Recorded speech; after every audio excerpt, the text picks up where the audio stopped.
Welcome back, everyone. It's time for another deep dive, and well, this one's tough, folks.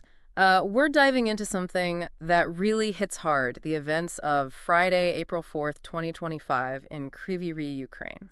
Yeah, a day that's going to stay with us for a while, I think. You shared a number of reports with us, detailing a Russian ballistic missile strike, the aftermath, the casualties. It's heavy stuff.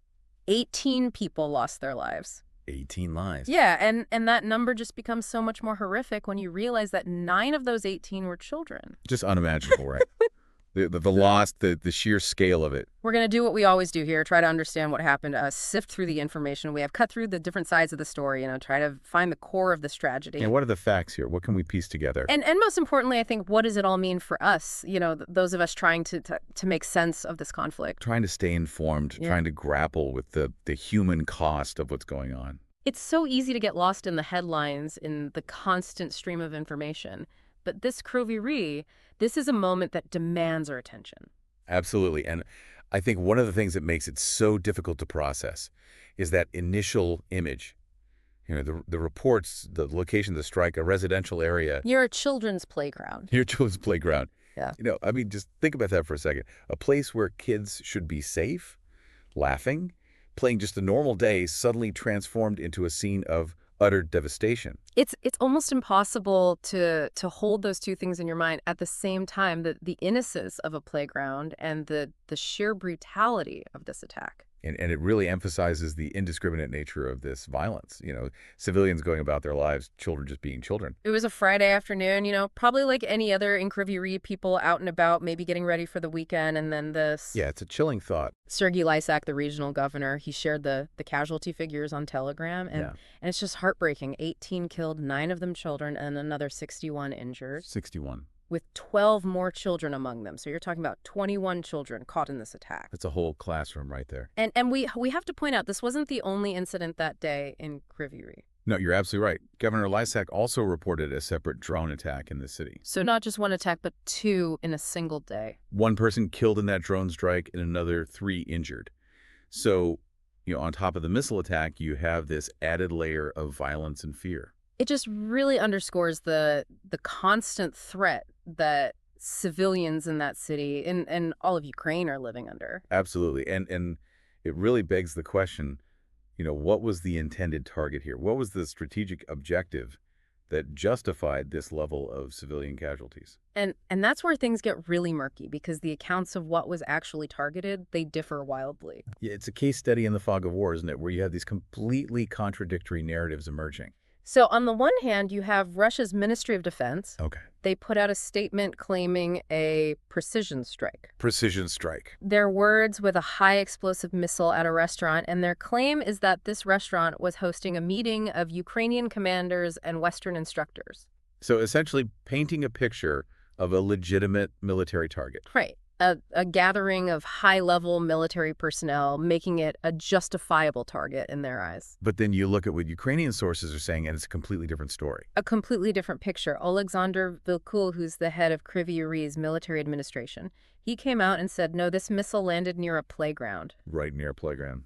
And just to solidify that point, Interior Minister Igor Klimenko, he confirmed that several apartment buildings were damaged in the attack.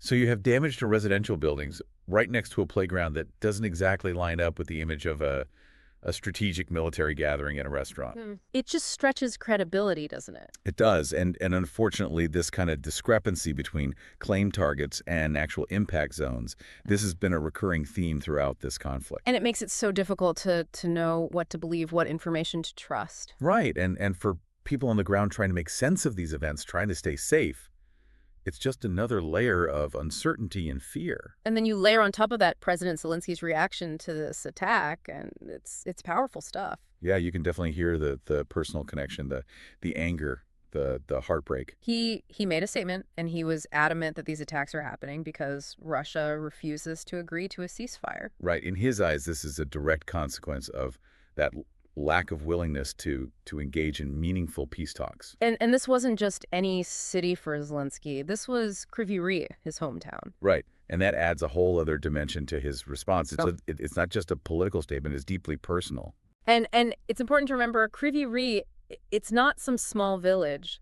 This is a major industrial center vital to Ukraine's Yeah, economy. absolutely a key part of their infrastructure. But it's also only about 60 kilometers from the front lines, so inherently vulnerable. Right, you can see how its strategic importance and its proximity to the fighting makes it a target. And it really highlights that no place is truly safe in this conflict. Exactly. Even cities far from the front lines are still within reach of these weapons. And Zelensky's statement about Russia's refusal to engage in ceasefire talks, it's backed up by what we've learned about previous diplomatic efforts. Yeah, there's been a lot of back and forth, haven't there? Attempts to find some kind of resolution, There was that U.S.-Ukrainian ceasefire proposal back in March. and it was reportedly rejected by Putin, Outright, no negotiations, no compromises, just a flat-out no. which then led to the Kremlin's counterproposal, a truce in the Black Sea, but only if certain sanctions were lifted.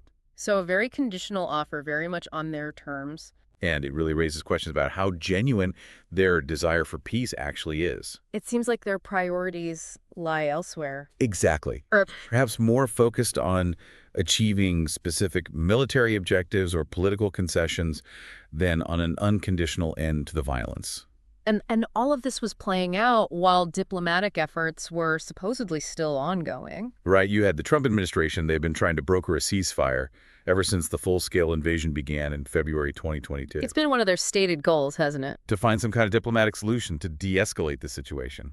And just hours before this attack on Kryvyi Rih, you had Secretary of State Marco Rubio saying that they'd know about Russia's seriousness about peace within weeks, not months. Weeks, not months. And then this happens, this devastating attack. Yeah, it really underscores the disconnect, doesn't it, between the diplomatic pronouncements and the reality on the ground. Weeks, not months, must feel like an eternity for the people living in Kryvyi Rih, living with this constant fear. And I think this attack, this horrific event, it really forces us to confront a very difficult question. Does this constitute a war crime? I mean, the location, the nature of the casualties, it's hard to look at this and not ask that question. Right, international law is pretty clear about the protection of civilians and civilian infrastructure. And targeting a residential area, especially one next to a children's playground with a ballistic missile. Especially if the claim of a legitimate military target is unfounded or fabricated. It raises serious concerns about violations of international law. Absolutely. You know, the principles of distinction, the obligation to distinguish between military targets and civilians, and proportionality, ensuring that the military advantage gained is not excessive in relation to the harm caused to civilians. Those are the cornerstones of the laws of war, and this attack, this raises serious questions about whether those principles were upheld. And that's why the work that Klemenko mentioned, the police on the ground documenting everything, gathering witness statements, that's so crucial. Yeah, building that legal record. Yeah. Right, establishing a clear and irrefutable record of what happened, the damage, the loss of life. It's the first step towards accountability. And hopefully towards preventing such horrors from happening again. Or at the very least, ensuring that those responsible are held to account. It's also worth noting that this attack on Kryvyi Rih, it wasn't an isolated incident. No, sadly, it fits into a larger pattern. There have been previous Russian strikes on the city, both drones and missiles. So this wasn't a one-off event. This is part of a sustained campaign. But this one with so many children killed, it feels different. It does. It feels like a new level of depravity. The sheer scale of the loss of young life, it's just devastating. It's hard to even find the words. And when you combine that with Putin's reported rejection of ceasefire talks, It paints a very bleak picture, doesn't it? it suggests a willingness to inflict suffering Yeah. on a massive scale and a disregard for the sanctity of civilian life. So we're left with these hard truths. April 4th, 2025, Kryvyi Rih, a ballistic missile strike, 18 lives lost, 9 of them children, 61 injured. And this stark contrast between the Russian narrative of a targeted military strike and the reality of a residential neighborhood next to a playground reduced to rubble. Yeah, those conflicting narratives, they really highlight the challenges we face in trying to understand this conflict and trying to discern truth from propaganda. But regardless of the intended target, the reality is that civilians paid the ultimate price, and a horrifying number of them were children. And that's something that we can't lose sight of in all of this, the human cost, the individual lives shattered by this violence. So as we wrap up this deep dive, I want to leave you with this thought. You know, we've been talking a playground, a place that should represent joy and innocence, and that image being juxtaposed with the horror of this attack. I think it forces us to ask some really difficult questions about the nature of this war, about the world we live in. It does. What does it say about us that places like this, places meant for children, can become targets in conflict? What does it say about our humanity, about our values? And what will it take to truly break this cycle of violence, to ensure that something like this never happens again? I don't have the answers, but I think those are the questions we need to be asking You ourselves. need to be grappling with. Absolutely. Thank you for joining us for this incredibly difficult deep dive. It was important to try to understand, to bear witness to this tragedy. And as always, we encourage you to keep digging, to keep seeking out information, to keep asking those tough questions. Because only by confronting these uncomfortable truths can we hope to find a better way forward. Thank you for listening. Thanks, everyone.